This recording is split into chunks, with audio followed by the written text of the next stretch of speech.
Kita tahunya dari YouTube.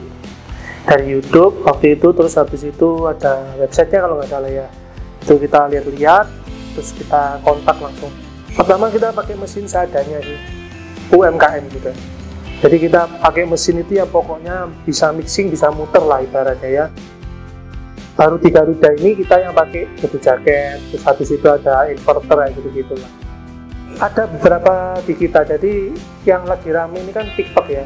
Di TikTok itu kita kalau nggak salah ada yang brand yang produksi di kita itu kalau nggak salah penjualan di TikTok itu yang 3 besar. Itu produksi tempat kita.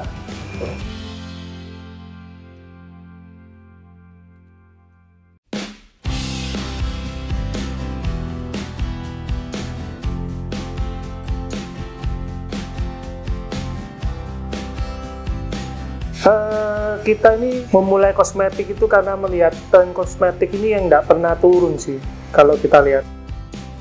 Jadi gaya hidup itu juga pengaruh, kosmetik ini cenderung stabil kalau kita lihat. Apalagi kita waktu pabrik kita berdiri itu pada waktu itu pandemi. Di situ banyak orang yang di PHK, akhirnya mencari cara untuk berwirausaha sendiri. Di situ kita bantu dengan skala UMKM-nya mereka itu kita bantu untuk mempermudah skalanya, untuk produksi skala kecil. Jadi memang kalau skala kecil kita produksinya memang nggak pakai mesin yang besar-besar ini, kita pakai mesin yang manual lah kita ibaratnya ya. Karena kita sendiri ini MOQ-nya juga rendah banget, 50 biji kita terima pesanan. Jadi itu tidak mungkin kita menggunakan mesin yang 500 kilo ini. Kita harus ada mesin kecil ada, mesin yang besar juga ada. Pertama kita pakai mesin seadanya sih, UMKM juga. Jadi kita pakai mesin itu ya pokoknya bisa mixing, bisa muter lah ibaratnya ya.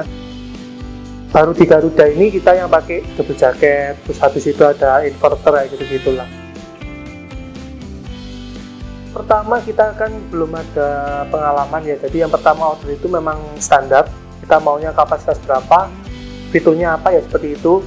Untuk yang kedua pemesanan itu ada sedikit pembenahan, jadi kita maunya seperti kendala di lapangan apa kita omongkan, diskusikan, akhirnya ada sedikit pembenahan atau modifikasi dan peningkatan kapasitas juga.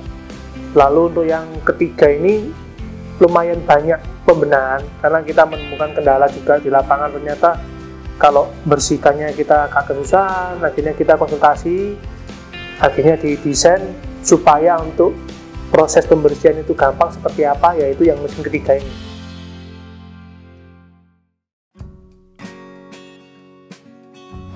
Kita tahunya dari YouTube. Dari YouTube waktu itu, terus habis itu ada websitenya kalau nggak salah ya. Itu kita lihat-lihat, terus kita kontak langsung. Setelah itu kalau nggak salah janjian langsung ya, kita ketemu di Malang. Kebetulan kita kan domisili di Surabaya sama Jombang, jadi deket, jadi kita langsung ke workshopnya langsung. Kalau mesin yang utama kita mesin mixing yang pertama yang kita perlu waktu itu, terus mesin mixing dengan kapasitas yang lumayan besar lah ya. Lalu juga fitur-fiturnya seperti langsung ada pemanas kayak gitu, kita otomatis lah ibaratnya ya. Karena produk kita kan produk skincare ya, skincare juga body care, semisal kayak lotion, krim-kriman. Jadi kita perlu mesin mixing yang utamanya. Pastinya karena kapasitas meningkat kan, otomatis omset meningkat. Kualitas juga lebih konsisten daripada yang tidak ada inverter. Kalau yang ada inverter itu kan hasilnya itu bisa beda-beda. Hari ini produksi, besok produksi lagi dengan waktu yang sama, dengan komposisi sama, itu hasilnya bisa beda. Masing-masing produk mempunyai beda-beda ya waktunya. Cuman kalau saya ambil rata-rata itu sekitar 2-3 jam lah. Makanya itu kita pakai sistem kayak yang kita request di Garuda ini supaya menghasilkan produk yang konsisten. Dulu memang pabrik-pabrik yang besar-besar itu kan mesinnya otomatis semua ya. Otomatis dia produksi skala kecil mesinnya kan nggak bisa jalan, ada minimumnya.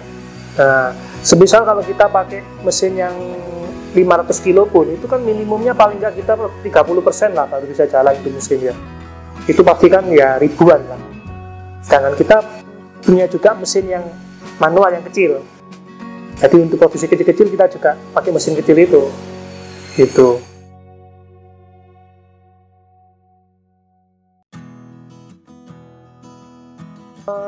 Kalau dari segi produk yang sudah kita daftarkan di BPOM, itu jenis macamnya ya, jumlahnya itu sekitar 2000 macam yang sudah kita daftarkan.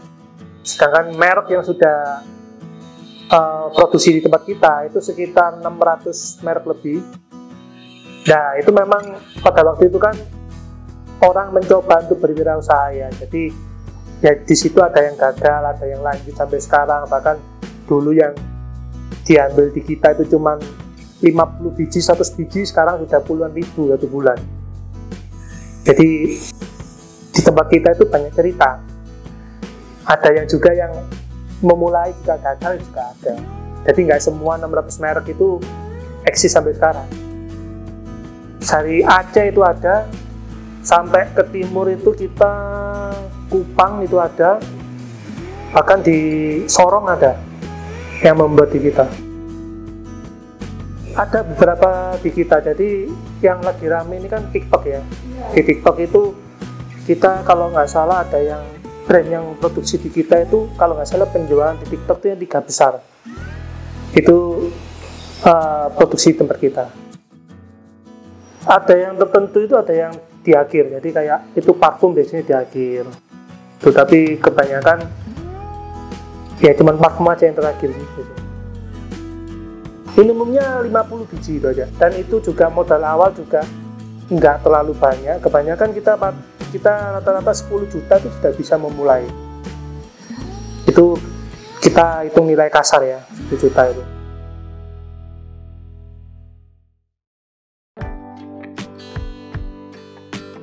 Ya saran saya sih kalau memang passionnya ada di kosmetik, ya segera diwujudkan untuk punya merek sendiri, punya produk sendiri seperti apa, daripada kita ibaratnya kayak menjualkan produk orang, mendingan menjual produk sendiri kan, ibaratnya seperti itu. Karena di kita semua kita permudah semua, legalitas kita permudah semua, kita yang urus semua sampai selesai. Tinggal masih yang customer kita ini tinggal menjualkan saja ibaratnya begitu. Termasuk riset R&D kita semua. Di tempat kita ini ibaratnya kayak one stop shopping lah. Dari pembuatan legalitas, merek, semua bisa kita bantu sampai produk itu jadi. Bahkan semisal punya produk acuan pun bisa request ke kita, saya mau produk seperti ini, bawa ke kita akan uji dulu, kita lihat-lihat, lalu kita buatkan sampel. Kalau sudah oke, setuju, baru produksi massal.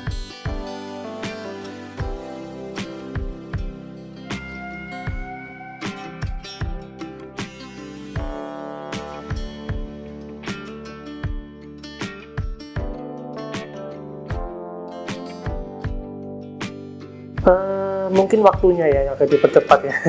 Karena kita pemesanan itu 3 bulan sampai 4 bulan lah baru jadi. Ya mungkin waktunya aja ya.